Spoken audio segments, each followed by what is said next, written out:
కుటుంబం అనేది భగవంతుడు మనకిచ్చిన గొప్ప వరం. తల్లి కడుపున పుడతాం. నిజానికి ఈ తల్లి కడుపున పుట్టాలి అని ఎవరు నిర్ణయించుకోరు.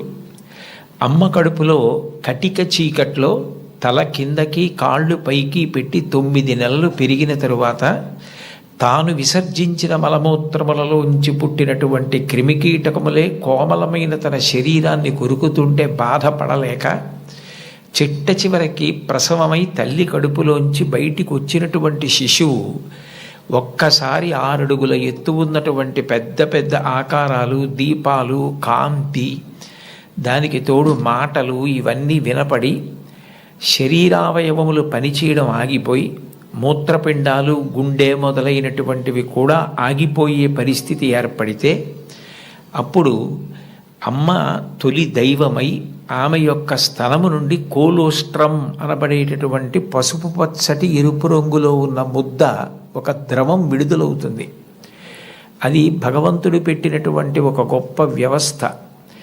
ఏమీ తెలియనటువంటి పసిపిల్లవాడు అంత భయానక స్థితిలో అటువంటి ఆకారాలు, వెలుతురు చూసి భీతిల్లిపోతే లోపల ఉన్నటువంటి మలం గడ్డ కట్టేసి నల్లగా అయిపోయి, బ్లాక్ స్టూల్ అంటారట దాన్ని, నల్లగా అయిపోయి ఆ మలాన్ని విసర్జించడం చేతకాక హృదయ స్పందన కూడా ఆగిపోయే స్థితి ఏర్పడితే అప్పుడు పిల్లవాడికి గొప్ప స్వాంతన కలిగి కే మొదలైనటువంటి విటమిన్లతో కూడుకుని మళ్ళీ లోపల ఉన్న ప్రధానమైన అవయవాలన్నీ పనిచేసి గడ్డ కట్టినటువంటి మలం బయటికి వెళ్ళిపోయేటట్టుగా చేయగలిగిన శక్తి కలిగిన కోలోస్ట్రం అమ్మ యొక్క స్థనం నుంచి విడుదలవుతోంది.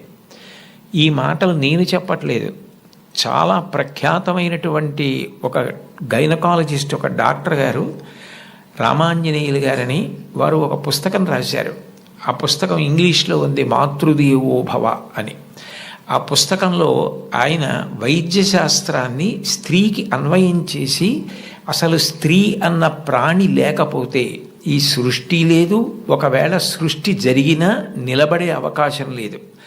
తండ్రి కోట్లకు పడగలెత్తినవాడు కావచ్చు, గొప్ప అధికారి కావచ్చు, కానీ పుట్టినటువంటి పసిబిడ్డ ఆకలితో ఏడుస్తుంటే ఆ పసిబిడ్డకి పాలు పట్టగలిగినటువంటి శక్తి అమ్మకు ఒక్కదానికే ఉంటుంది. నేను ఈ బిడ్డని రక్షించుకోవాలి అన్న తాపత్రయం, ఆ తిరుగులేని ప్రేమ అమ్మకి మాత్రమే ఉంటుంది.